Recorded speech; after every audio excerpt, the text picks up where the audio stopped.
नमस्कार, शाम के 5 बजने को हैं। दंगल में आप सभी का स्वागत है। आपके साथ मैं हूं चित्रा त्रिपाठी। आज का दंगल ज्ञानवापी मसले पर है। राष्ट्रीय स्वयंसेवक संघ के सर संघ चालक मोहन भागवत ने कल एक बड़ा बयान दिया है। मोहन भागवत ने कहा है कि आरएसएस अब ज्ञानवापी समेत किसी भी मंदिर के लिए कोई आंदोलन नहीं चलाएगा। भागवत के इस बयान का क्या मतलब है, इसका क्या मकसद है और इस बयान के बाद ज्ञानवापी को लेकर चल रही हिंदू पक्ष की लड़ाई पर क्या पड़ेगा असर, इन तमाम मुद्दों पर हम चर्चा करने वाले हैं। लेकिन इस वक्त एक बड़ी खबर आ रही है, शुरुआत उससे हम करेंगे। आपको बता दें, बड़ी खबर इस वक्त ये है, कार्ति चिदम्बरम की अग्रिम जमानत याचिका खारिज हो गई है। कार्ति चिदम्बरम की अग्रिम जमानत की याचिका को दिल्ली की स्पेशल कोर्ट ने खारिज कर दिया है। चीनी वीजा केस में कार्ति चिदम्बरम को यह बड़ा झटका लगा है। सीबीआई कोर्ट ने वीजा केस में याचिका उनकी खारिज कर दी है। कार्ति चिदम्बरम की ओर से उनके वकीलों ने अग्रिम जमानत के लिए याचिका लगाई थी, लेकिन दिल्ली की स्पेशल कोर्ट ने इसको खारिज कर दिया है।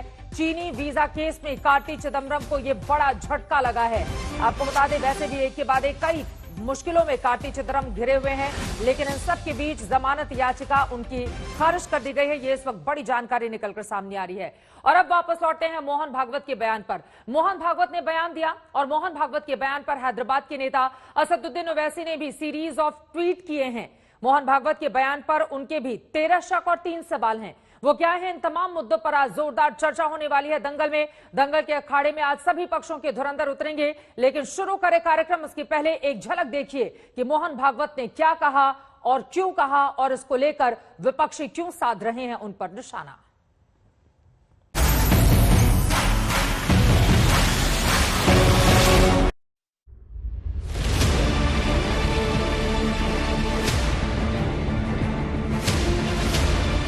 काशी की ज्ञानवापी में बंद दीवारों और गुंबदों के नीचे सनातन आस्था के निशान निकले हैं। सदियों बाद अविनाशी काशी में स्वयंभू महादेव का खुलासा हुआ तो हिंदू धर्म के आस्थावानों का आंदोलित मन अदालत तक दौड़ा। ज्ञानवापी में मस्जिद है या महादेव हैं, यह फैसला अदालत से ही निकलेगा। लेकिन इस बीच राष्ट्रीय स्वयंसेवक संघ के प्रमुख मोहन भागवत ने ज्ञानवापी विवाद पर एक बड़ा बयान दिया है। राम जन्मभूमि का आंदोलन था, जिसमें हम अपने प्रकृति के विरुद्ध किसी ऐतिहासिक कारण से उस समय की परिस्थिति में सम्मिलित हुए। हमने उस काम को पूरा किया। अब हमको कोई आंदोलन वगैरह करना नहीं है। इसमें कोर्ट में जाते हैं तो फिर कोर्ट जो निर्णय देगा उसको मानना चाहिए।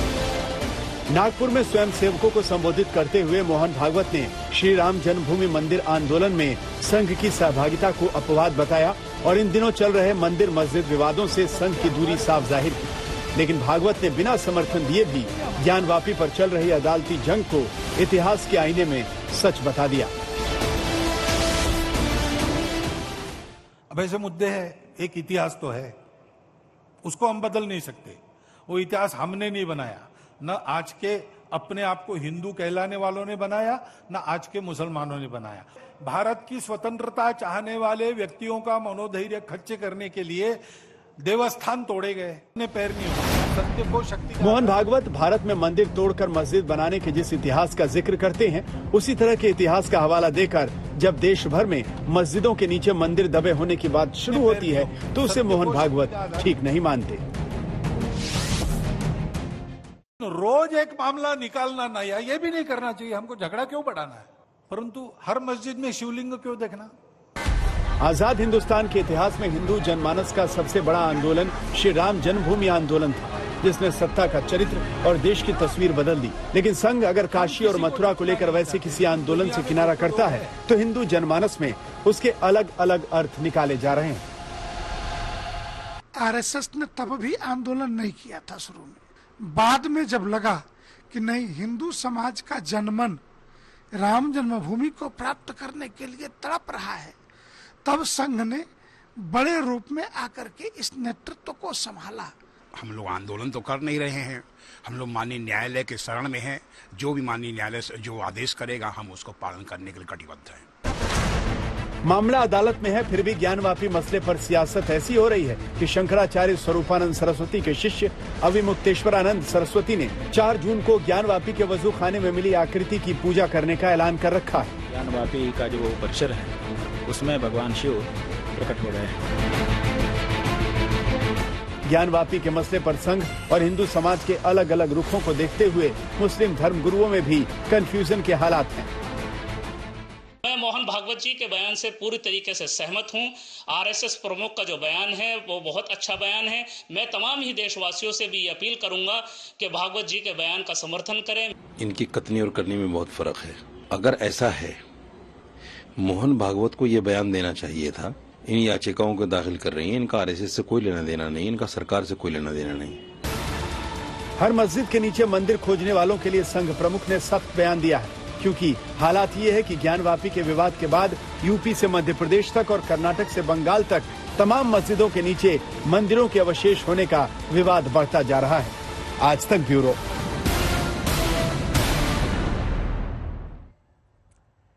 आरएसएस चीफ मोहन भागवत की ओर से ये बयान दिया गया, तो उसके बाद आपको बता दें असदुद्दीन ओवैसी की ओर से एक के बाद एक कई ट्वीट किए गए। ट्विटर पर 17 पॉइंट में अपनी प्रतिक्रिया दी है ओवैसी ने। उन्होंने कहा है आरएसएस ने अदालत का सम्मान नहीं किया, बाबरी विध्वंस में शामिल हुआ, क्या ऐसा ही ज्ञानवापी में करने वाले हैं? मोहन भागवत या जेपी नड्डा भरोसा देने वाले कौन होते हैं? पीएम दफ्तर से साफ संदेश मिलना चाहिए कि 1991 के कानून के साथ हम हैं। वहीं वीएचपी से पहले अयोध्या भी संघ के एजेंडे में नहीं था। काशी, मथुरा, कुतुब मीनार का मुद्दा उठाने वालों का संघ से सीधा संबंध है, ये कहते हुए नजर आ रहे हैं असदुद्दीन ओवैसी। संघ और मोदी ने लिंचिंग की भी निंदा की थी, लिंचिंग रुकी क्या? मोहन भागवत कहते हैं कि मुस्लिम आक्रमणकारी बनकर आए। मुस्लिम आक्रमणकारियों से पहले भारत में व्यापारी, संत, विद्वान के रूप में भी आ चुके थे। इन तमाम मुद्दों पर लगातार घेरने की कोशिश असदुद्दीन ओवैसी की ओर से की गई है, लेकिन आपको बता दें मामला गरमाता हुआ। एक तरफ संदेश देने की कोशिश आरएसएस चीफ की ओर से खासतौर से हिंदूवादी संगठनों को, तो वहीं दूसरी तरफ इस पूरे मामले में अब असदुद्दीन ओवैसी कूद पड़े हैं और एक के बाद एक कई ट्वीट के कुछ देर पहले उन्होंने निशाना साधा है। इसी मुद्दे पर दंगल में चर्चा करने के लिए खास मेहमान जुट चुके हैं, उनका परिचय आपसे करवा देती हूं। हमारे साथ डॉक्टर सुधांशु त्रिवेदी जी, राज्यसभा सांसद और राष्ट्रीय प्रवक्ता भारतीय जनता पार्टी के इस वक्त मौजूद हैं। वारिस पठान जी, स्पोक्स पर्सन हैं आप एआईएमआईएम के, मुंबई से हमारे साथ जुड़ चुके हैं। स्वामी जितेंद्रानंद सरस्वती जी भी इस वक्त हमारे साथ मौजूद हैं, जिन्होंने आरएसएस प्रमुख को लेकर कुछ सवाल यहां पर खड़े किए हैं। आप नेशनल जनरल सेक्रेटरी हैं अखिल भारतीय संत समिति के और जनरल सेक्रेटरी हैं एनजीओ गंगा महासभा के। वाराणसी से आप हमारे साथ मौजूद हैं। हमारे साथ संघ के जानकार इस वक्त आपको टीवी स्क्रीन पर दिखाई दे रहे हैं, अभिषेक द्विवेदी जी जुड़ चुके हैं और सुनील सिंह जी भी हमारे साथ मौजूद हैं। आप प्रवक्ता हैं समाजवादी पार्टी के। सबसे पहले वारिस पठान साहब, शुरुआत आपसे ही करते हुए, उन्होंने तो प्यार, मोहब्बत, भाईचारे की बात की है। वो बता रहे हैं कि सबके पूर्वज एक थे और ज्ञानवापी के मसले पर इतिहास को तो हम नहीं बदल सकते हैं, इसीलिए अदालत का सम्मान करना चाहिए। उसके ठीक पहले आपको उनकी नीयत में खोट नजर क्यों आती है वारिस पठान? देखिए, उनके दिल में कुछ और है, जुबान पे कुछ और है, कटनी और करनी में बहुत फर्क होता है। चित्रा जी, ये वही आरएसएस है जिसने बाबरी मस्जिद के वक्त आस्था की बात करी थी। आश्वासन था, सुप्रीम कोर्ट को दिया था कि हम कुछ नहीं करेंगे, मगर फिर भी जाकर हमारी बाबरी मस्जिद को शहीद कर दिया ना। उस वक्त भी तो यही बात हुई थी। और क्या आज क्रेडिट लेने की बात हो रही है? अडवाणी जी बोलते मेरे लिए तो ब्लैक डे था, लेकिन वहीं पर फडणवीस बोलते हैं कि मैं वहां मौजूद था।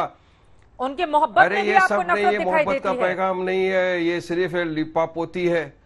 बिल्कुल मोहब्बत का पैगाम हम देख चुके हैं। पहले भी इसी तरह से हमको बेवकूफ बनाया गया, एफिडेविट फाइल किए गए सुप्रीम कोर्ट में और कहा कुछ नहीं होगा, मगर हमने सबने देखा कि हजारों की तादाद में लोग गए और हमारी बाबरी मस्जिद को शहीद कर दिया। तो इनका क्या विश्वास करो? ये कौन से कॉन्स्टिट्यूशनल उनका ये बयान कोई है नहीं, तो इनकी बात का क्यों विश्वास करें? मोदी जी प्राइम मिनिस्टर है देश के। ये बयान तो अच्छा है ना, इसकी तो तारीफ देश के प्रधानमंत्री जो है नरेंद्र मोदी जी, उनको बोलना चाहिए कि वो मानते कि नहीं पार्लियामेंट का बनाया हुआ कानून 1991 एक्ट को। क्यों नहीं बोलते मोदी जी? इनका तेलंगाना का जो बीजेपी का प्रेसिडेंट वो तो बोल रहे हैं कि पूरे हिंदुस्तान की सारी मस्जिद की खुदाई कर देनी चाहिए। चलिए बताइए उसको क्या रोका है लोगों ने? उनके बारे में आप क्या बोलेंगे?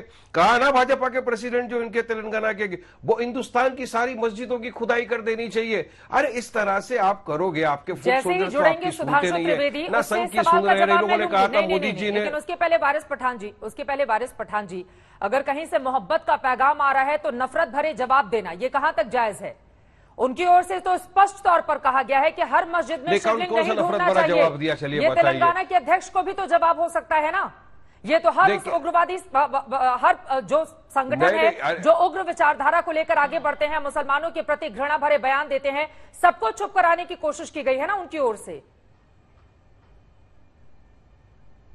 नहीं, पर उनको ये संवैधानिक ओहदे के ऊपर है, कौन सुनता है इनकी बात। चलिए बताइए, मॉब लिंचिंग के ऊपर मोदी जी ने, आरएसएस संघ प्रमुख ने कहा था कि ये नहीं होना चाहिए, मगर फिर भी हो रहा है। ये तो हमेशा से मुसलमानों को भी चैलेंज करते आ रहे, तो हमने तो बताया ना, 65,000 साल पुरानी हिस्ट्री उठा के देख लीजिए आप, कौन है हिंदुस्तान के अंदर। आज हमारे पार्टी के प्रेसिडेंट असद ओवैसी साहब ने 17 ट्वीट किए, 17 पॉइंट्स उन्होंने बताया। अगर एक एक पॉइंट देने जाऊंगा तो यहाँ पे टाइम हो जाएगा मेरा चित्राओं, लेकिन आप समझिए हर पॉइंट के अंदर उन्होंने संविधान के दायरे में रहकर अपनी बात रखी है और क्लियर कट फैक्चुअल बात रखी कि इनके ऊपर इस तरह से विश्वास नहीं किया जा सकता, क्योंकि हम देख चुके, हम भुगत चुके। हमको ऐसा लग रहा है क्या ज्ञानवापी में भी इसी तरह का करेंगे जो हमारी बाबरी मस्जिद के वक्त किया था इन लोगों ने। सुधांशु जी हमारे साथ आ चुके हैं, लग गई है कि उस टाइम भी सही था। जो आरोप आपने लगाए हैं मैं सीधे जवाब ले लेती हूँ। सुधांशु त्रिवेदी जी, अगर वारिस पठान को आपने सुना हो, उनके एक एक सवालों का जवाब दीजिए। और मोहन भागवत जी के शब्दों से क्या ये साफ तौर पर स्पष्ट होता है कि नफरत फैलाना बंद कीजिए? ये बातें तेलंगाना के बीजेपी अध्यक्ष जैसे तमाम नेताओं को समझाएगी बीजेपी, सुधांशु त्रिवेदी जी, कि हर मस्जिद में शिवलिंग ढूंढने की कोशिश बंद की जाए? देखिए, मैं वारिस पठान जी की पूरी बात तो नहीं सुन पाया, अभी अभी ज्वाइन किया हूं, परंतु जो बात मोहन भागवत जी ने कही है उसमें किसी प्रकार का कोई कंफ्यूजन की संभावना नहीं है। संघ का कार्य है व्यक्ति निर्माण। श्री राम जन्मभूमि आंदोलन संतों का आंदोलन था, श्री राम जन्मभूमि न्यास समिति के द्वारा था, संघ ने उसका समर्थन किया था। उस समय की परिस्थिति भी बिल्कुल विचित्र थी। एक ऐसी परिस्थिति थी जहां पर कि उस विषय को तो छोड़िए, यह कहा जाता था कि राम हुए कि नहीं यहां से शुरू करो, या अयोध्या थी कि नहीं यहां पे शुरू करो। एक अलग प्रकार का वातावरण था। आज की स्थिति यह है तो उन्होंने जो कही उसकी पूरी बात मानने को तैयार हो वारिस पठान साहब। इसमें कहीं कोई किंतु परंतु नहीं है कि बाहर से विदेशी आक्रमणकारी आए। उन्होंने कहा उन्होंने भारत के मंदिरों को तोड़ा और तोड़ने के साथ वहां पर बहुत से ऐसे प्रतीक चिन्ह छोड़े जो आपको अपमानित करने के लिए, आपके स्वाभिमान को कुचलने के प्रतीक थे। बिल्कुल सही बात है, आप पुरानी बात को भूलने को तैयार हो, आगे की बात छोड़ने को तैयार है। अगर छोड़ने को आप तैयार नहीं तब समस्या आती है। जैसे आज के जर्मनी में कोई कहे कि Adolf Hitler, Rudolf Hess. Mohan Bhagwat ji का तो इशारा सीधे सीधे ऐसे ही नेताओं पर था कि हर मस्जिद में शिवलिंग देखना बंद कर दीजिए। लागू होगा इन नेताओं पर? देखिए, हम उसी बिंदु पे आ रहे। देखिए, तेलंगाना की जब बात आती है तो जिस तेलंगाना में अकबरुद्दीन ओवैसी ने ये बोला था, क्या क्या गंदी घटिया बातें हिंदू देवी देवताओं के लिए नहीं बोली, और मजे की बात है वो बरी हो गया। ऐसी गजब की पैरवी की तेलंगाना की सरकार ने, चित्रा जी, कि आज वो वीडियो अवेलेबल है, कोई जाके देख ले। और इतना ही नहीं, उसने कहा 800 साल हमने इस देश पे हुकूमत की है, और इतना ही नहीं किया है। अरे इतना ही नहीं किया, उसने कहा कि ये 4 मीनार किसके बाप ने बनवाया था, ये लाल किला किसके बाप ने बनवाया था, यानी मुगलों को अपना बाप तक माना। भगवान राम के बारे में क्या क्या बोला। कॉन्टेक्स्ट में जो तेलंगाना का क्षेत्रीय कॉन्टेक्स्ट है, वहां का कॉन्टेक्स्ट अलग है। वहां पे कुछ बोला होगा जो संघ ने कहा है। कोर्ट से तो क्लीन चिट मिल गई, कोर्ट पर भरोसा नहीं है आप लोगों को सुधांशु जी, वो कोर्ट का हवाला दे रहे हैं। वही तो मैं बोल, देखिए चित्रा जी, अभी दूध का दूध पानी का पानी हो गया आपके सामने। वही तो मैं कह रहा हूं, तेलंगाना की सरकार ने गजब की पैरवी की है भाई। सुनिए, अरे तेलंगाना की सरकार ने कैसी पैरवी की होगी कि वो हेट स्पीच नजर नहीं आई। सुधांशु जी, मौका दीजिए, आपकी बात में सुना ना, उनकी बात हो जाए। सुधांशु जी की बात हो जाए, उसके बाद वारिस पठान जी आप बोलिएगा एक बार की बात हो जाए। ठीक है, वारिस पठान साहब, वारिस पठान साहब, मैं सिर्फ 3 वाक्य कह दूं। पहली बात, मैं सिर्फ एक वाक्य कह दूं, यह अकबरुद्दीन ओवैसी ने बोला था कि नहीं हमने 800 साल इस देश पे हुकूमत की। हमने का मतलब क्या था? और यह उसने जो बोला था कि नहीं कि 4 मीनार क्या तुम्हारे बाप ने बनवाया, क्या लाल किला तुम्हारे बाप ने बनवाया, यह बाप का मतलब क्या था और किसके बाप से मतलब क्या था? इतनी देश की जनता भोली नहीं है कि सीधे सीधे मुगलों को बाप मानने वाली बात। अच्छा, अब मैं बोलूं क्या? नहीं, हाँ, सवाल भी सुन लीजिए वारिस पठान जी। ये मीठा मीठा गप गप कड़वा कड़वा थू थू तो नहीं चलेगा ना। राम मंदिर पर जब देश की सर्वोच्च अदालत फैसला देती है तो उसके तुरंत बाद असदुद्दीन ओवैसी सामने आकर कोर्ट के फैसले को लेकर क्या बातें कहते हैं, दोहराने की जरूरत नहीं है। और आप वही अब कोर्ट का हवाला देकर अकबरुद्दीन ओवैसी के मामले में कह रहे हैं कि कोर्ट के फैसले का सम्मान किया जाए। तो वही बातें ज्ञानवापी पर भी तो लागू होती हैं। ज्ञानवापी पर भी निचली अदालत की ओर से अगर कोई आदेश दिया जाता है तो उसको शक की नजर से क्यों देखते हैं आप लोग? देखिए चित्रा जी, अभी दूध का दूध पानी का पानी हो गया। किस तरह से सुधांशु जी ने अभी मोहन भागवत की बात को ठुकरा दिया। मोहन भागवत ने क्या कहा कि हमको कोर्ट के कायदे का पालन करना चाहिए। अकबर ओवैसी को तेलंगाना की कोर्ट ने रिकॉर्डिंग एविडेंस करने के बाद, सारे पक्षों को सुनने के बाद बाइज्जत बरी किया, मगर ये नहीं मानते। तो यही तो हम लोग का बोलना है ना कि ये बोलते कुछ और है, दिल में कुछ और है, जहन में कुछ और है, ये करने वाले कुछ और है। हमको तो संशय, और हम तो भुगत चुके हैं ना। दूध का जला हुआ छाछ भी फूक कर पिएगा। बाबरी के वक्त में यही कहता, आज भी अगर कोर्ट के कानून को मानते हैं तो सुप्रीम कोर्ट ने जब कह दिया कि बाबरी मस्जिद के टाइटल सूट की हियरिंग के बाद भड़काऊ भाषण के मामले में कैसा मेहरबानी, तो क्या मोदी जी की मेहरबानी नहीं रहेगी? क्या मोदी जी की मेहरबानी को हम ऐसे माफ कर देंगे? मोदी जी की मेहरबानी नहीं हो सकती है क्या? सुनिए बात, तेलंगाना की सरकार, कोर्ट है वहां पे, कानून था, सबका एविडेंस रिकॉर्ड हुआ, विटनेसेस आए, दोनों पक्ष को सुना गया, उसके बाद अकबर ओवैसी को बाइज्जत बरी कर दिया गया। मगर ये आज भी क्या बोल रहे हैं कि नहीं, देखो बोलने के बाद बरी कर दिए। ये कानून कायदा को अगर मानते चित्रा जी तो ये पार्लियामेंट के बनाए हुआ कानून, ये अपने सुधांशु जी तो राज्यसभा के मेंबर है, एमपी है, इनको खुद को पता है कि ज्ञानवापी का जिक्र उमा भारती ने पार्लियामेंट की चर्चा के दौरान किया था। मिनट से रिकॉर्ड है, निकाल के आप सुन सकते हो, देख सकते हो, मगर ये उसको नहीं मानते। उसके बाद सुप्रीम कोर्ट ने उस बात का संज्ञान लिया और कहा कि संविधान का अटूट हिस्सा है, आप स्ट्रक्चर और कोई किसी भी तरह का चेंज नहीं कर सकते वहां पर। मगर फिर भी नहीं माना, सीधा गए, बोले नहीं सर्वे करेंगे, हम वहां पर ये मिल गया। आगे बढ़ाने का काम मोहन भागवत और जेपी नड्डा जैसे लोग कौन होते हैं? बाबरी में खत्म होने वो वाली तो थी ना किसी बात। संवैधानिक पद पर विराजमान है ही नहीं। पीएमओ की ओर से मैसेज दिया जाए कि 1991 एक्ट के साथ खड़ा है देश, आएगा इस तरह का मैसेज? सुधांशु त्रिवेदी जी, अब जरा अकबरुद्दीन ओवैसी से बाहर निकलते हैं, आगे पहली बात मैं स्पष्ट कर दूं, नहीं मैं एक और बात बता दूं, वारिस पठान साहब, वो ये मामला ज्ञानवापी की तरह कोर्ट में नहीं था कि दो पक्ष हो, श्री राम जन्मभूमि की तरह नहीं था दो पक्ष हो। आपके अकबरुद्दीन ओवैसी में जानते कौन दो पक्ष थे? एक तरफ थे अकबरुद्दीन ओवैसी एमआईएम और दूसरी तरफ तेलंगाना की सरकार। अरे जब दोनों ही मिलकर एक हो गए तब तो क्या होना? अरे भाई साहब, ज्ञानवापी के अंदर तो आप लोगों ने पूरा बोल घुमा दिया। 5 याचिकाकर्ता हमारी जो हिंदू बहनें थी वो गई थी सुप्रीम कोर्ट इजाजत मांगने कि हमको परमिशन दी जाए, मगर आप तो सीधा आ गए मंदिर के अंदर, बाबा मिल गए करके। ठीक है, एक बार उनकी बात हो जाए उसके बाद आप बोलिएगा सुधांशु जी। देखिए, हम एक बात ये कहना चाहते हैं, इनके साथ बहस करने की कोई आवश्यकता ही नहीं। चित्रा जी, वारिस पठान से एक बात पूछिए, आपके नेता सैयद अकबरुद्दीन ओवैसी हैं, और अकबरुद्दीन ओवैसी ये क्या मानते हैं, उनकी लीनियज भारत से है कि विदेश से? बोलिए, उसका सारी डिस्कशन का स्कोप ही खत्म हो जाएगा। बताइए वो क्या मानते हैं? 65,000 साल पहले भारत शुरुआत भारत से है कि बाहर से? सवाल क्या, जवाब तो सुनो। 65,000 उनका जवाब दीजिए, मत भागिएगा। अभी जो स्पेसिफिक बात पूछी गई है वो जवाब दीजिएगा। हर तरह 65,000 साल का तो आपका इतिहास ही नहीं है भाई। तो कुरान में लिखा है कि 14,000 30,000 साल पहले दुनिया बनी। तो ये सब मत बोलिए आप, ये सब मत बोलिए। नहीं, अभी आपसे पूछा गया अकबरुद्दीन ओवैसी और अकबरुद्दीन ओवैसी कहां से मानते हैं सबसे पहले हजरत आदम अलैहिस्सलाम आए? देखिए, जवाब नहीं दे पा रहे हैं, ये नहीं बोल पा रहे हैं कि हम भारत के हैं, नहीं बोल पा रहे दुनिया में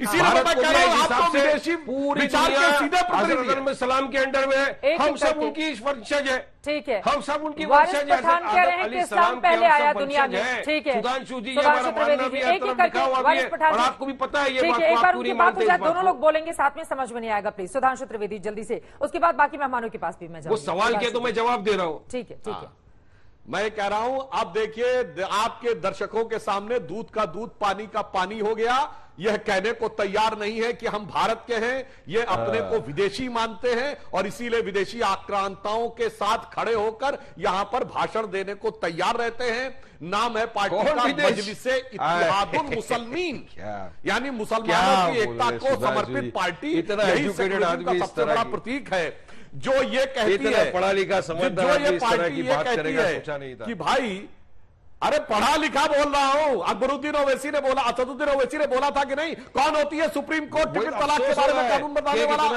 पार्लियामेंट कौन होती है? सीए के पार्लियामेंट के कानून का विरोध करने वाले। आप कहते हैं 1991 के कानून की बात करो। बोलो पार्लियामेंट के पास किए गए सारे कानून को मानते हो कि नहीं? बोलिए हाँ या ना। मैं तो आपको हिस्ट्री बता रहा हूँ 65 साल पुरानी। पार्लियामेंट से पारित कानून को मानते हैं कि नहीं? भारतीय सीए के खिलाफ आदिवासियों का ज्यादा अधिकार है। न्यायालय के निर्णय को मानते हैं तो श्री राम जन्मभूमि पे संविधानिक अधिकार खिलाफ क्यों थे? अगर मुझे एक काला कानून लगता है कि ब्लैक लॉ है, भारतीय संविधान ने अधिकार दिया है कि मैं अपने संविधान के दायरे में रहकर अपनी आवाज को बुलंद करूं। है केवल आग लगाने से वास्ता है। आपने माना सबरीमाला के जजमेंट को? नहीं माने ना आप लोग। और आपके ऊपर हमको अभी भी डाउट आ रहा है। सुप्रीम कोर्ट में फाइल करते हो एफिडेविट और जाके हमारी बाबरी मस्जिद को शहीद कर देते हो। क्रेडिट लेने के लिए आ जाते हैं फडणवीस जी, क्रेडिट लेने को आ जाते हैं उद्धव ठाकरे। और अभी तो आपका भाजपा का जो प्रेसिडेंट है तेलंगाना का, उसने बोला है कि पूरे हिंदुस्तान की सारी मस्जिदों को खोद दिया जाए। आप उसकी बात का समर्थन करते हो, हाँ या ना? या उसके खिलाफ आपकी सरकार क्या कार्रवाई करेगी, इसका भी जवाब दे दो। चलिए हमको सुधांशु जी जवाब दीजिए। वारिस पठान जी, आपने बाबरी मस्जिद शब्द बोला जबकि कोर्ट उसको डिस्प्यूटेड स्ट्रक्चर था। कोई बात नहीं। बाबरी मस्जिद के बारे में एक ही नेता ने एलानिया कहा था कि अगर हमारे शिव सैनिकों पे आरोप है तो मुझे इस बात पे गर्व है कि हमने हमारे सैनिकों ने किया। वो थे बाला साहब ठाकरे जी। अरे औकात है तो मुंबई में जाके बोलो बाला साहब ठाकरे जी के खिलाफ। औकात है तो बोलिए। ठीक है, उनके साथ तो मिलजुल के चलना है। ठीक है, ठीक है। स्वामी जितेंद्रानंद सरस्वती को भी मैं चर्चा में लेकर आना चाहूंगी। एक सेकंड सा, उसके बाद आप लोग बोलिएगा। जितेंद्रानंद सरस्वती जी, ठीक है, वारिस पठान साहब आपकी बात हो गई।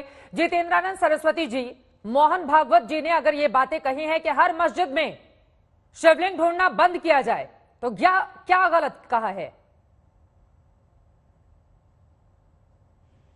जितेंद्रानंद जी, आपको मेरी आवाज मिल रही है क्या? चलिए, उन तक आवाज नहीं पहुंच पा रही, उनके पास हम जाएंगे। लेकिन इस वक्त एक बड़ी खबर आ रही है, सीधे उसका हम रुख करेंगे। कानपुर से ये बड़ी खबर है, जहां पर परेड चौक पर बेगमगंज यतीम खाने इलाके में एक समुदाय विशेष के लोगों की पुलिस से झड़प हो गई है।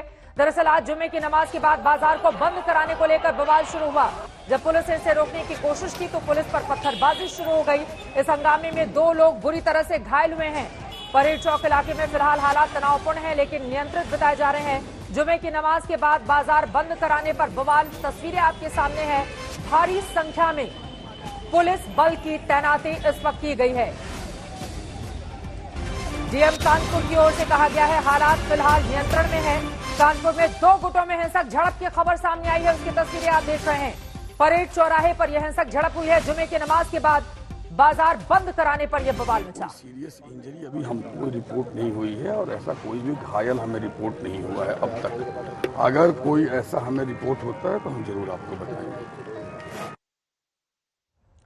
परेड चौक पर हालात तनावपूर्ण है लेकिन नियंत्रण में है। तस्वीरें आपके सामने हैं। कानपुर के परेड चौक पर हंगामा और पत्थरबाजी हुई। झड़प के दौरान पत्थर भी फेंके गए हैं। कानपुर में भारी संख्या में पुलिस बल की तैनाती है। तस्वीरें देखते हैं एक बार। ये 3 अलग अलग तस्वीरें आपके सामने हैं। आपको बता दें, पुलिस ने जब इस हंगामे को रोकने की कोशिश की तो पुलिस पर भी पत्थरबाजी शुरू हो गई। इस हंगामे में 2 लोग घायल हुए हैं।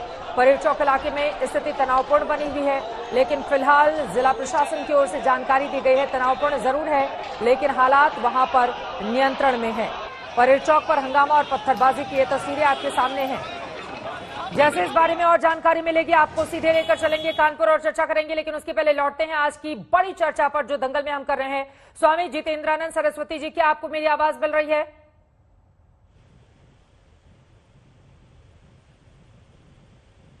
उनको आवाज नहीं जा रही है, जल्दी से दुरुस्त किया जाए। सीधे मैं समाजवादी पार्टी के प्रवक्ता के पास जाना चाहूंगी।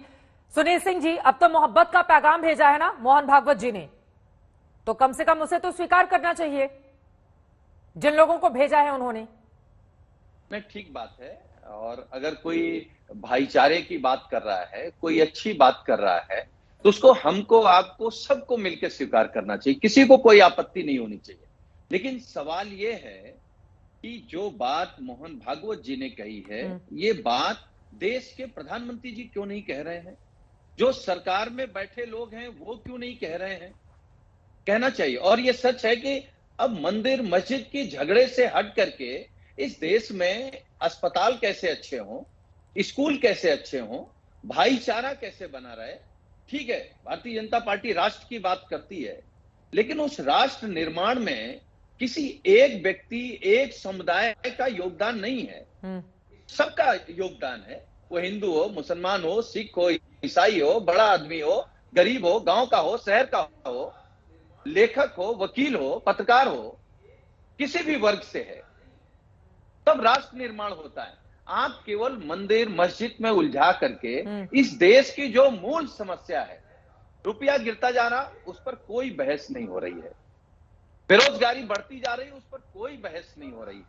सुधांशु भाई हैं, बीजेपी के बड़े नेता हैं, राज्यसभा के माननीय सदस्य हैं।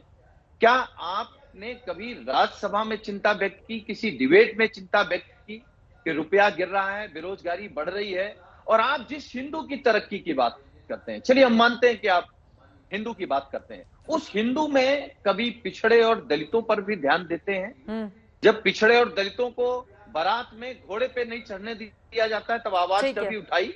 जब दूल्हा दुल्हन मंदिर जाते हैं और पुजारी भगा देता है, तब आपने आवाज उठाई? तो आप सबके लिए लड़ाई लड़ी। सुधांशु जी और जवाब दीजिए इस पर। ठीक है, जवाब सुन लेते हैं। आपने सुधांशु जी से एक के बाद एक कई सिलसिलेवार तरीके से जवाब चाहा है। सुधांशु जी, इसके साथ ही एक सवाल मैं भी जोड़ देती हूं। यहां पर असदुद्दीन ओवैसी सामने आते हैं और उनकी ओर से यह कहा जाता है कि दरअसल जिस तरह से बाबरी विध्वंस हुआ, क्या ज्ञानवापी मामले में भी कुछ ऐसी ही रणनीति बनाई जाएगी? सुनील जी, इस सवाल पर भी आपका जवाब सुधांशु जी। निर्माण में सबका योगदान है। मैं सुनील जी याद दिलाना चाहता हूं, आपके ही नेता अखिलेश यादव जी ने क्या बोला था? जिन्ना का नाम सबसे पहले, उसके बाद दिया महात्मा गांधी और सरदार पटेल का योगदान है। इक्वेट कर दिया महात्मा गांधी के साथ जिन्ना और उसको, और उन्होंने बोला सबने मिलकर आजादी की लड़ाई लड़ी। गजब का योगदान है। आपकी पार्टी मोहम्मद अली जौहर के नाम की यूनिवर्सिटी बनाती है, जो मुस्लिम लीग के अध्यक्ष रहे थे। उनको आप मानते हैं कि देश के निर्माण में आपका पार्टी का जबरदस्त योगदान है। और आपकी पार्टी के नेता आजम खां भारत माता के बारे में क्या क्या बोल चुके हैं, वो बात छोड़िए। अब आइए महंगाई और बेरोजगारी के विषय के ऊपर। आपने जो महंगाई बेरोजगारी की बात कही, उस पर मैं बताना चाहता हूं आपको कि मान्यवर अखिलेश यादव जी ने सदन में कितनी बार महंगाई बेरोजगारी का मुद्दा उठाया है। आपके समय में बेरोजगारी की दर क्या थी, हमारे समय में बेरोजगारी की दर क्या है, यह बता दीजिए। आपके समय में उत्तर प्रदेश में कितनी प्रति व्यक्ति आय थी, हमारे समय में कितनी है? विकास के कितने कार्य उस समय हुए थे, कितने? आप चलिए वो बात छोड़िए। आपके सांसद बोलते हैं शफीकुर रहमान बर्क, बाबरी मस्जिद मेरे दिल में है, और अखिलेश यादव जी उसका खंडन जब पूछा जाता है तो मीडिया पे दोष बढ़ देते हैं। बुजुर्ग आदमी है, उनके मुंह में आपने लगा दिया माइक तो बेचारे बोलने लगे। आपके सांसद केटी हसन, एक विकास की बात की जाती है कि लड़कियों की शादी की उम्र भी लड़कों के बराबर होनी चाहिए, 21 साल होनी चाहिए, तो वो कहते हैं ये तो चालाकी है, इसके बाद कॉमन सिविल कोड आ जाएगा, तुम 4 बीबियां नहीं रख पाओगे। ये केटी हसन आपके सांसद का बयान है। साहब, आपके लोग बोलते ये हैं, आपके सर्वोच्च नेता बोलते ये हैं, और आप आकर यह बोलते हैं, तो हम आपकी बात सही माने कि आपके नेता की बात सही? हम लौट आते हैं आज के मुद्दे पर। थोड़ा इससे इतर जाएंगे तो भटक जाएंगे, समय हमें कम इजाजत देता है, इस वजह से हम लौट आते हैं आज के मुद्दे पर, जिस पर चर्चा करने के लिए हम बैठे हैं। जल्दी से 30 सेकंड में अपनी बात पूरी कीजिए सुनील जी। देखिए सुधांशु जी, एसटी हसन साहब ने जो बयान दिया, समाजवादी पार्टी ने कहा कि पार्टी का इससे कोई नाता नहीं है और वो गलत बयान है। आप इसलिए हमारे किसी सवाल का जवाब नहीं दे रहे हैं। राष्ट्र निर्माण पे आप इसलिए भाग रहे हैं, आजादी की लड़ाई पर आप इसलिए नहीं बात करना चाहते कि आपके वैचारिक जो पुरखे हैं वो अंग्रेजों के साथ थे, वो क्रांतिकारियों की मुखबिरी करने में व्यस्त थे। आप किनको आइडियल मानते हैं, आप बताइए? आप नाथूराम गोडसे को आइडियल मानते हैं? आप इस अंग्रेजों से माफी मांगने वालों को आइडियल मानते हैं? किसको आइडियल मानते हैं? कौन सा राष्ट्र निर्माण करना चाहते हैं? और कौन से हिंदू की बात करते हैं जहां पिछड़े और दलितों को अपमानित किया जाता है, उनको भगाया जाता है मंदिरों से? अगर आपका मानना है कि हिंदू बराबर है, कौन से मंदिर से भगा दिया गया सुनील सिंह जी? किसने भगाया? उसके खिलाफ तो कार्रवाई नहीं सुनिए ना सुनील सिंह जी। कौन से मंदिर से भगाया गया है? जिसने भगाया उसके खिलाफ तो बड़ी कार्रवाई होनी चाहिए। किस मंदिर से पिछड़ों को भगाया गया? बेवजह की बात मत करिए। मगर दलितों को दौड़ा दौड़ा के मारा गया जातिवाचक संबोधन के साथ स्टेट गेस्ट हाउस कांड में बहुजन समाज पार्टी के विधायकों को और मायावती को, यह मायावती का दिया गया बयान है आपके खिलाफ। क्या पिछड़े और दलितों को अरे आपने तो जान से मारने की कोशिश की है भाई। अरे सुनील सिंह जी, अभी आपने कहा कि पिछड़े और दलितों को मंदिरों से भगाया गया, अभी आप कह रहे हैं कि आप में इतनी हिम्मत नहीं है कि भगाए जाइए। दो तरफा बातें क्यों कर रहे हैं सुनील सिंह जी? पुजारी हो सकते हैं, आप स्वीकार करिए। क्यों भागते हैं आप? क्यों भाग रहे हैं आप? अरे हिंदू को आप हिंदू जवाब मानो दें ना, इनको। क्यों अछूत मानते हो? क्यों छोटा मानते हो? सुधांशु त्रिवेदी जी मानते हो? वो कह रहे हैं कि पिछड़ों को, दलितों को अछूत क्यों मानते हो? बिल्कुल सही कहा। ये सवाल पूछ रहे हैं वो। कौन अछूत मान रहा? अछूत इन्होंने माना है। बहुजन समाज पार्टी का 1995 आज 4 जून का दिन है चित्रा जी। आज ही के दिन स्टेट गेस्ट हाउस कांड हुआ था, जहां बाकायदा बसपा ने और मायावती जी ने लिख के दिया है, जातिवाचक शब्दों के साथ दलितों को अपमानित कर पकड़ कर गाड़ियों में भरा गया और मायावती की हत्या करने की बात कही। सुनील जी, यह हवा में दिया गया बयान नहीं है, कोर्ट में दिया गया हलफनामा है। यह बताइए, शेड्यूल कास्ट का आरक्षण में रिजर्वेशन प्रमोशन किसने खत्म किया? आपकी सरकार ने खत्म किया। और जहां तक पुजारियों की बात है, आपको पता नहीं है भारत में 5000 मंदिर ऐसे हैं जहां पर लगभग दलित पुजारी है। ठीक है, बताइए। सुन लीजिए। मेरे पहले इसका जवाब दीजिए। आज 4 जून है, 4 जून 1995 को दलितों को अपमानित करते हुए उनको जान से मारने की कोशिश आपकी पार्टी ने की थी कि नहीं? फिर भागिएगा नहीं। मंत्री जी जा सकते हैं। अब अपनी सहूलियत के हिसाब से मुद्दा मत बदलिए। लौट आते हैं आज के मुद्दे पर जिस पर हम चर्चा करने के लिए बैठे हैं। एक सेकेंड सर, जितेंद्रानंद सरस्वती जी इस वक्त हमारे साथ जुड़ चुके हैं। आपका स्वागत करते हुए सर, इस्लामिक स्कॉलर हमारे साथ इस वक्त अतीकुर रहमान साहब भी जुड़ चुके हैं। लेकिन स्वामी जितेंद्रानंद सरस्वती जी, सीधे आपके पास आते हुए, ज्ञानवापी पर आंदोलन नहीं करेगा संघ, मोहन भागवत जी की ओर से स्पष्ट कह दिया गया है। अब आप लोगों की क्या होगी रणनीति आगे की? संघ ने आंदोलन किया कब है? जब 1984 में अंतिम चरण का आंदोलन प्रारंभ हुआ, उसमें 1986 में ताला खुला और ताला खुलने के बाद 87-88 में आकर के 89 तक राम जन्मभूमि के आंदोलन को समर्थन दिया, पहले विश्व हिंदू परिषद ने और बाद में राष्ट्रीय स्वयंसेवक संघ ने। 1989 के पालमपुर प्रस्ताव के जरिए भारतीय जनता पार्टी ने श्री राम जन्मभूमि के विषय का समर्थन किया। संघ समाज का एक संगठन है, हिंदू समाज का, और उसका अपना विस्तृत आयाम है। दुनिया के 100-125 देशों में जहाँ भी हिंदू निवास करता है, ये उनके बीच काम करता है। सनातन हिंदू धर्म का सीधा संबंध उनके धर्माचार्यों से है। धर्माचार्य अगर निर्णय लेंगे कि हमें इस मुद्दे पे आंदोलन करना है। दूसरी चित्रा जी, मैं आपसे एक बात पूछता हूँ, हमें आंदोलन करने की जरूरत क्या है? अगर आंदोलन ही करना होता तो हम 303 सांसद चुन करके भारतीय जनता पार्टी के हिंदुत्ववादी सांसद हम संसद में भेजते क्यों? क्या हम उनके माध्यम से अपनी बात कहने में सक्षम नहीं है? मैं अभी वारिस पठान जी को सुन रहा था। वारिस पठान जी बोल रहे थे कि लीगली मोहन राव भागवत की स्थिति क्या है। मैं पूछूं, वारिस पठान और असुद्दीन ओवैसी की स्थिति क्या है? All India Muslim personal law board अथवा जमायत उलेमा हिंद की एक हैसियत है, लेकिन एक राजनीतिक रूप से भी हैदराबाद के बाहर 1-2 छिटपुट विधायकों से हैसियत नहीं तय होती। इसलिए हिंदू समाज के सर्वोच्च संगठन के सर्वोच्च मुखिया के बारे में ऐसे शब्द प्रयोग करना ये ठीक नहीं है। ये घातक प्रवृत्ति है राजनीतिक लोगों की। और मैं एक बात कहूँ कि संघ संतों के श्री चरणों में झुकता है, बैठता है। ठीक है। संतों को जब आवश्यकता महसूस होगी इस संपूर्ण विषय में कि हमें अब संघ का समर्थन चाहिए, तो हम वार्ता करेंगे। ये हमारे और उनके बीच का विषय है।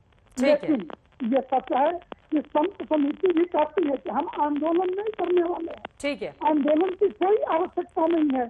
मैं तो आपके चैनल के माध्यम से एक नई बात कह रहा हूँ। 24 घंटे ये काशी ज्ञानवापी को मीडिया के कैमरे के लिए प्रशासन अनुमति दे दे, सुप्रीम कोर्ट अनुमति दे दे और कैमरा पूरी दुनिया को दिखा दे कि उस ज्ञानवापी के परिसर की सच्चाई क्या है। अब तो सारी तस्वीरें सामने आ चुकी हैं स्वामी जी। ठीक है, आपने जो सवाल यहाँ पर खड़े किए हैं कि आंदोलन की जरूरत नहीं है, ये सवाल तो महत्वपूर्ण है। पहले आंदोलन आप लोगों ने इसलिए किया क्योंकि केंद्र और राज्य में अलग अलग सरकारें थी। अब तो वहां पर भी बीजेपी है, यहाँ पर भी बीजेपी है, तो आंदोलन किसके खिलाफ करेंगे आप लोग? अब तो जो चाहा जाता है संघ की ओर से वो पूरा ही हो जाता है। ये बात तो सच है। चित्रा जी एक बात सुन लीजिए, ये धमकी नहीं है, लेकिन जिस तरीके की धमकी जमाए हिंद के कार्यक्रम में देवबंद में दी गई, उसका एक ही जवाब है, हम काशी के साधु संत सन्यासी और काशी के आम नागरिक और भक्त काशी का मसला सुलझाने में सक्षम है। ठीक है। और इतिहास में भी 1809-10 के जिसको कहा जाता है कि लाख भैरव का दंगा, वो मुसलमानों को याद करके रखना चाहिए। ठीक है, आप हमें धमकी दे के मजबूर मत करिए। ठीक है, हम इतना ही कह रहे हैं। मोहन भागवत जी लेकिन ये कह रहे हैं कि कोर्ट पर भरोसा रखिए, कोर्ट से जो भी फैसला है उसका स्वागत कीजिए, उसका समर्थन कीजिए, उस पर सवाल मत उठाइए। मोहन भागवत जी की ओर से यही कहा गया है। लेकिन सीधे अभिजीत द्विवेदी जी आपके पास आते हुए, उसके बाद अतिकुर रहमान साहब, मैं फौरन आपके पास आऊंगी। अभिजीत द्विवेदी जी, संघ तो पीछे से शामिल हो जाता है ना, जैसा कि जितेंद्रानंद सरस्वती जी ने अभी कहा है। अयोध्या वाले मामले में जब लगा कि देश की भावनाएं अब किस तरफ आगे बढ़ रही हैं, तो संघ पीछे से शामिल हो गया। तो इस वाले मामले में भी क्या इसी तरह की उम्मीद कर ली जाए संघ को लेकर?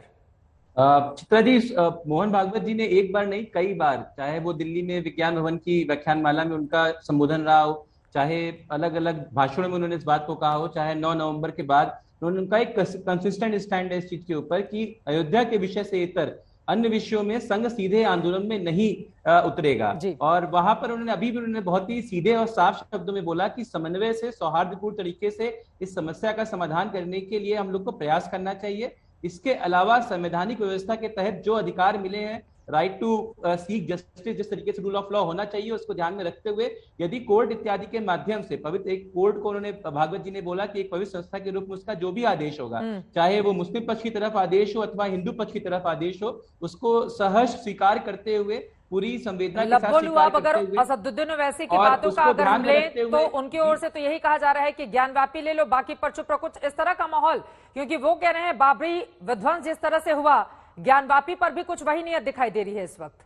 जी देखिए, अयोध्या के विषय में संघ एक बहुत ही विशेष समय में और बहुत ही विशेष स्थितियों में जुड़ा था।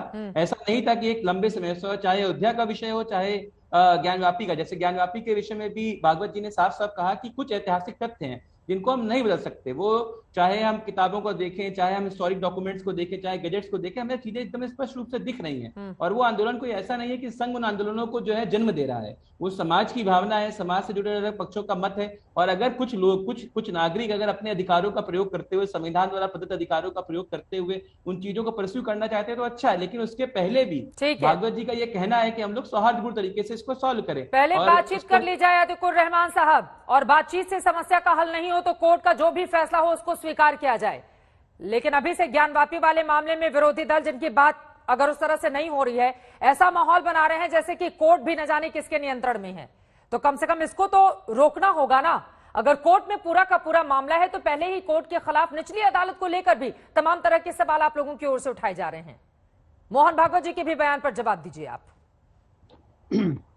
जी चित्रा जी, मोहन भागवत जी की बात को आज लेना पड़ेगा हाथ में। कोर्ट के अंदर तो जो कुछ भी चल रहा है चलेगा। देखिए, भागवत जी ने जो कुछ भी कहा है, मैं उसकी 2 नतीजे निकाल सकता हूं कि भाई एक पॉजिटिव है और एक नेगेटिव है। पॉजिटिवली बहुत अच्छी बात है कि वो ऐसी बात कर रहे हैं कि हम उस आंदोलन का हिस्सा नहीं है। शिवलिंग की बात भी बड़ी अच्छी हमारे फेवर की है कि भाई आप इस तरह से खोद के चीजों को ना निकालें, हिस्ट्री पे कंट्रोल नहीं है, हिस्ट्री को हम किसी तरह से सुधार नहीं सकते, आज का मुसलमान इन चीजों के लिए जिम्मेदार नहीं ठहराया जा सकता। ये सब हमारे फेवर की बातें हैं, उसका आदर करना चाहिए। लेकिन उन्होंने ये भी कहा है कि ज्ञानवापी पर हमारी कुछ श्रद्धा है, परंपरा चली आ रही है, जी उसका भी सम्मान तो इसी पर आ रहा हूं कि ये जो छलावा आरएसएस का है, सबसे पहले तो ये छलावा इसीलिए है चित्रा जी कि 1 महीने से ये तमाम मामले चल रहे हैं, इतनी नफरत फैलाई गई टीवी चैनल्स के ऊपर, इतना जहर घोला गया, इतना एक समुदाय को नीचा दिखाया गया, डिमोरलाइज किया गया, बहुत खराब बातें टीवी चैनल्स पे हुई, प्रॉफेट मोहम्मद को बीच में खींचा गया बीजेपी स्पोक्स पर्सन द्वारा। इतनी घृणा फैलाने के बाद में आज 1 महीने के बाद में आरएसएस चीफ जागे, ये चीज पहले दिन भी बोली जा सकती। वो तो कह रहे हैं कि कोई भी हिंदू मुसलमान के बारे में गलत नहीं सोचता है, उन्होंने ये भी कहा है। और एक सवाल का और मैं जवाब आपसे जानना चाहूंगी, वो कह रहे हैं मौजूदा जो मुसलमान हैं वो हमारे ही पूर्वज, यानी कि सबको हिंदू और मुस्लिम को एक साथ जोड़ रहे हैं। वो कह रहे हैं कि उस समय तो मुस्लिम आक्रांता आए हुए थे और बाहर से इस्लाम आया, हालांकि उसको कुछ लोग फॉलो करने लगे। तो इस पर क्या है आपकी राय? उसके बाद सुधांशु जी मैं फौरन आपके पास आऊंगी। चित्रा जी, बाहर से आया हिंदुस्तान में इस्लाम, नहीं, क्यों आप इस चीज की डीएनए में जाना चाहते हैं? क्या एक व्यक्ति संविधान के द्वारा और कॉन्स्टिट्यूशन के द्वारा I am what I M, यही कहा था ना सुप्रीम कोर्ट ने एलजीबीटी के मामले के ऊपर, I am what I M, individual liberty, जो कॉन्स्टिट्यूशनल एस्पेक्ट है, बेसिक आइडियल है। क्यों आप डीएनए में जाना चाहते? भाई मैं जो हूं वो हूं, आपको क्या करना है मेरे डीएनए से? आपको क्या करना है? इस्लाम भारत में कहां से आया? आपको क्या करना है? आज का मुसलमान इतिहास तो उसे पढ़ाया जाता है ना ताकि उसकी जानकारी रहे, तो जो भी सच है वो आप ही बता दीजिए। इतिहास तो यही बताता है ना कि इतिहास से कुछ बातों को पढ़ते हैं, हम सबक लेते हैं, आगे बढ़ जाते हैं। तो आप ही बता दीजिए, उसके बाद सुधांशु जी फौरन एक लाइन में। सर, आज से अगर हमको कुछ सीखना है तो सीखना ये है, live and let live, what I am. Sudhanshu Trivedi ji, ठीक है। सुधांशु त्रिवेदी जी, जो बात बार बार अतीकुर रहमान जी बड़े आक्रोश के साथ कह रहे हैं, व्हाट आई एम, यही तो हम भी कह रहे हैं भाई। और आपने अभी प्रोफेट मोहम्मद साहब का जिक्र किया, तो मैं कह रहा हूं ना, आप जो हैं तो इस्लाम अमले रसूल है ना, अमले बादशाहत नहीं। ये बाबर और औरंगजेब से क्यों जोड़ते हो भाई? आप कहिए हम हैं, हमारी इस्लाम में अकीदत है, हम अपना मजहब पालन करना चाहते हैं, ये बादशाहत से क्या लेना देना है भाई?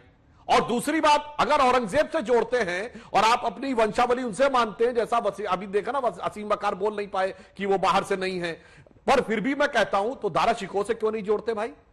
शाहजहां से क्यों नहीं जोड़ते?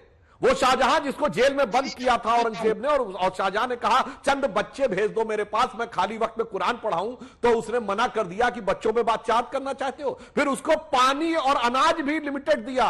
जब उसने कहा मुझे पानी ज्यादा भेज दो, तो शाहजहां ने फारसी में कविता लिख के भेजी, मुझे कविता नहीं याद, उसका मीनिंग ये था कि तू कितना जालिम है कि जिंदा बाप को पानी नहीं दे रहा है, तुझसे तो कहीं अच्छे वो हिंदू हैं जो पितृपक्ष में मरे हुए पूर्वजों तक को पानी देते हैं। क्यों नहीं उससे जोड़ते भाई? आपको भाइयों का कत्ल करने वाला, बाप को जेल में डालने वाला, बाप को जेल में भूखा प्यासा रखने वाला, भाई की गर्दन काट के बाप को जेल में डालने वाला, are you that what I am? वही मैं पूछ रहा हूं, क्या आप वो है? अगर वो नहीं है तो कोई समस्या नहीं, अगर वो है तो समस्या बनी रहेगी। सुधांशु जी जवाब सुन लीजिए। बोलिए, जवाब दीजिए जल्दी से। आप देख रही है कॉन्ट्रडिक्शन। वहां पर भागवत जी कह रहे हैं कि आज का मुसलमान हिस्ट्री से उसको नहीं जोड़ा जा सकता है, आज के मुसलमान ने कुछ नहीं किया है। और यहाँ सुधांशु जी इल्जाम पे इल्जाम, अरे कौन जोड़ता है औरंगजेब से अपने आप को? जो हिस्ट्री में हो गया, क्या आप उसको बता कह रहा हूं? बाबर औरंगजेब से आप जोड़ रहे हैं, हम तो नहीं जोड़ रहे। कोई नहीं जोड़ रहा, हम संविधान से जोड़ रहे हैं। एक हाथ में संविधान है, एक हाथ में तिरंगा। बाबर और औरंगजेब के नाम पे मुसलमान को नीचा क्यों लग रहा है? क्यों जोड़ना चाहते हैं? हमने आपसे कहा हमारे हाथ में एक तिरंगा है और एक हाथ में संविधान है। इस चीज को आप कबूल करते हैं कि नहीं करते? नहीं चाहिए। हमारा कुरान हमारी मस्जिद तक है, हमारी आस्था, हमारा धर्म हमारी मस्जिद तक है। आपने ये बात कहने की, कहिए, आप दोहराइए। Nation wants to know. यही बात है, तो वो भी कह रहे हैं ना कि ज्ञानवापी वाले मामले में हमारे श्रद्धा और आस्था जुड़ी हुई है। सुधांशु जल्दी से, ठीक है। वारिस पठान जी, मैं फौरन आपके पास आ रही हूँ। सुधांशु जी अपनी बात नहीं, सिर्फ श्रद्धा आस्था की बात नहीं है, ऐतिहासिक तथ्य है। अगर ऐतिहासिक तथ्य है कि ज्ञानव्यापी तोड़ के रखाई गई, गवर्नमेंट ऑर्डर अवेलेबल है, फतवा, उसके बाद आप मानने को तैयार नहीं और कह रहे हैं आप खुद जोड़ रहे हैं उससे। ये मुगल और बाहरी और भीतरी की लड़ाई है, हिंदू मुसलमान की लड़ाई क्यों? ये मंदिर मस्जिद की लड़ाई नहीं है, मुगलिया विरासत को अपने सर पे ओढ़ने की या उसको छोड़ने की लड़ाई है। समस्या ये है। ठीक है वारिस पठान जी, जल्दी से क्लोजिंग कमेंट आपका। वक्त हमें इतने की इजाजत देता है। वारिस पठान जी जल्दी से कुछ बोलना चाह रहे हैं आप? आपस में बिल बैठ फटाफट में सवाल कर लेता हूं सुधांशु जी से। 2 सवाल के मेरे जवाब दे दें, मैं अपनी बात को बंद कर दूंगा। सवाल नंबर मेरा हुआ एक है, क्या देश के प्रधानमंत्री Modi 1991 places of worship act को जो पार्लियामेंट से पास हुआ उसको मानते हैं नहीं मानते? सवाल नंबर 2, भाजपा तेलंगाना के जो प्रेसिडेंट है जिन्होंने कहा था कि पूरे हिंदुस्तान की मस्जिदों को खोद देना चाहिए, जहां से शिवलिंग निकले, उसको मानते हैं या नहीं? उसके खिलाफ क्या कार्रवाई करेंगे?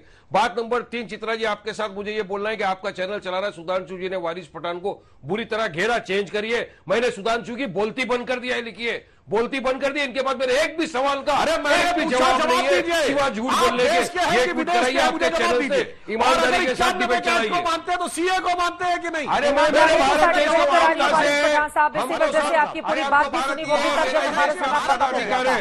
मैं तो मेरे देश में जिंदा की टू नेशन थ्योरी को ठुकरा के रह रहा हूँ। आप कहां से आए? आप कहां से आए? मैं तो जिंदा की टू नेशन थ्योरी को ठुकरा के मैं बैठा हूँ। मेरा इस देश में आपसे ज्यादा अधिकार है। मैं बाय बर्थ और बाय चॉइस हूँ। मेरी सवाल का जवाब देना नहीं था भाई। प्रधानमंत्री मद्रास प्रेसिडेंसी की 30 में 30 सीटें मुस्लिम लीग को मिली थी, नहीं मानते। पूरा दक्षिण भारत है। सवाल का जवाब दो। सवाल बहुत सारे हैं, लेकिन जवाब कौन देगा ये अपने आप में बड़ा सवाल बना हुआ है। लेकिन कुल मिलाकर स्थिति ऐसी है, क्योंकि मोहन भागवत की ओर से जो बयान दिया गया है उस पर दंगल जारी है। लेकिन इस वक्त एक बड़ी खबर आ रही है, जल्दी से इसकी जानकारी आपको दे दें। बड़ी खबर इस वक्त ये है, ज्ञानवापी में पूजा नहीं कर पाएंगे अभी मुक्तेश्वरानंद। ये बड़ी खबर इस वक्त की। आपको बता दें कि वाराणसी में जो हिंदू पक्ष का दावा है शिवलिंग प्रकट हुए हैं, उनको लेकर पूजा पाठ की अनुमति मांगी थी। शनिवार को किया था ज्ञानवापी में पूजा का ऐलान। लेकिन बड़ी खबर यह है कि अभी मुक्तेश्वरानंद को ज्ञानवापी परिसर में पूजा की इजाजत नहीं मिली है। उन्होंने ऐलान किया था कि वो शनिवार को ज्ञानवापी में पूजा करेंगे, लेकिन वाराणसी पुलिस की ओर से इसकी मंजूरी नहीं दी गई है। मोहन भागवत के बयान के बाद क्या मंदिर मस्जिद विवादों का सिलसिला थमेगा? आज दंगल में हमारा सवाल था, आपके जो जवाब हमें मिले हैं 61% लोगों ने हाँ में जवाब दिया है, जबकि 39% लोगों का जवाब नहीं में है। अब आगे इस पूरे मामले में क्या होगा? मंदिर को लेकर क्या संत समाज ज्ञानव्यापी में अपने आंदोलन को आगे बढ़ाएगा, या फिर मोहन भागवत जैसी की बातें कर रहे हैं कि संघ इसमें शामिल नहीं होगा? आगे लगातार ज्ञानव्यापी मामले में आज तक की नजर बनी रहेगी। इसी के साथ दंगल में अभी के लिए बस इतना ही। देश और दुनिया की बाकी खबरों के लिए आप देखते रहिए आज तक HD, सबसे तेज सबसे ज्यादा।